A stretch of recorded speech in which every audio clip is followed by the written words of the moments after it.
Assalamualaikum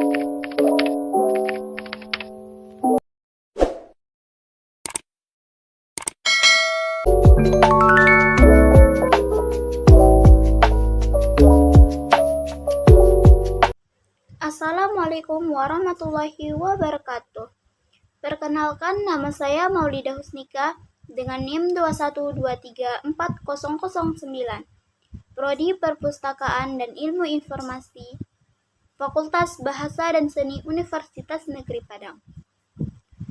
Video ini saya buat untuk memenuhi tugas mata kuliah Automasi Perpustakaan yang diampu oleh Ibu Serli Anissa, SPD MPDT.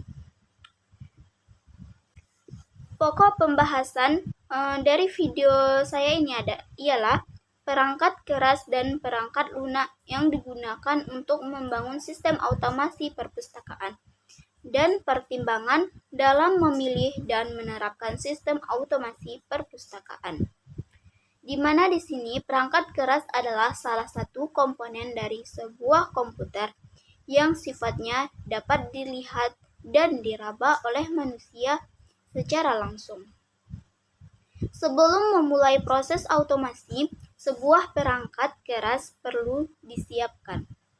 Yang dimaksud sebagai perangkat keras yaitu komputer dan alat bantu seperti printer, barcode, scanner, di mana komputer adalah alat penggunaan perangkat keras komputer yang merupakan hal terpenting untuk membangun otomasi perpustakaan.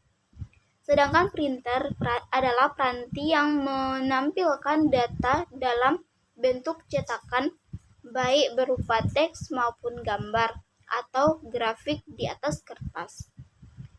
Sedangkan barcode scanner yaitu digunakan pada layanan sirkulasi untuk membaca barcode pada bahan pustaka dan kartu anggota dan untuk menghitung statistik pengunjung, yang dimana komputer yang digunakan dalam memulai proses automasi di perpustakaan kecil cukup memiliki 4 komputer.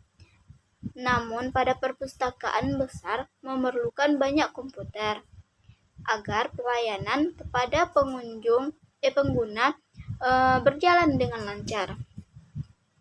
Selanjutnya yaitu perangkat lunak. Perangkat lunak adalah suatu program yang dibuat untuk menjalankan perangkat keras komputer, di mana program ini berisi kumpulan instruksi untuk pengolahan data. Perangkat lunak juga sebagai penghubung antara manusia sebagai pengguna dengan perangkat keras komputer. Perangkat lunak sangat diperlukan dalam proses sistem automasi di perpustakaan. Perangkat lunak yang digunakan untuk membangun sistem automasi perpustakaan seperti CDC atau ISIS WinSys, suatu sistem yang penyimpanan dan pencarian kembali informasi, yang dirancang secara khusus untuk pengelolaan pangkalan data yang bukan numerik atau non-numeric database dengan menggunakan komputer. Selanjutnya SLIMS, Senayan Library Management System, yaitu merupakan salah satu free open source software atau FOSS berbasis web yang dapat digunakan untuk membangun sistem otomasi perpustakaan dan menggunakan metadata mods. Selanjutnya InSLID merupakan perangkat lunak otomasi perpustakaan berbasis web, freeware, dan open source yang dibangun dan dikembangkan Perpusnas. Selanjutnya OPAC yaitu Online Public Access Catalog, adalah sistem yang terpasang yang digunakan untuk mempermudah mencari koleksi yang diinginkan apakah tersedia di perpustakaan tersebut, dan juga untuk mengetahui atau mencari letak di mana koleksi yang kita inginkan.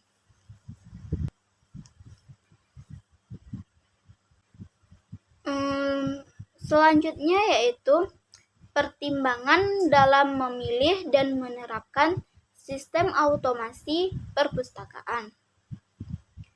Yang pertama, dengan menggunakan sistem terotomasi akan memudahkan pemakai menjawab kebutuhan pemakai karena pelayanannya sangat cepat, tepat, dan akurat, sehingga terciptanya efektivitas dan efisiensi dalam pelayanan di perpustakaan. Selanjutnya, untuk mengubah paradigma bahwa perpustakaan bukan hanya merupakan pelengkap sarana pembelajaran saja, melainkan sebagai jantung dari sebuah lembaga pendidikan. Selanjutnya, pakailah sistem yang tersedia dalam bahasa Indonesia, karena ada sebagian pemustaka atau pengunjungnya yang hanya mengerti bahasa Indonesia.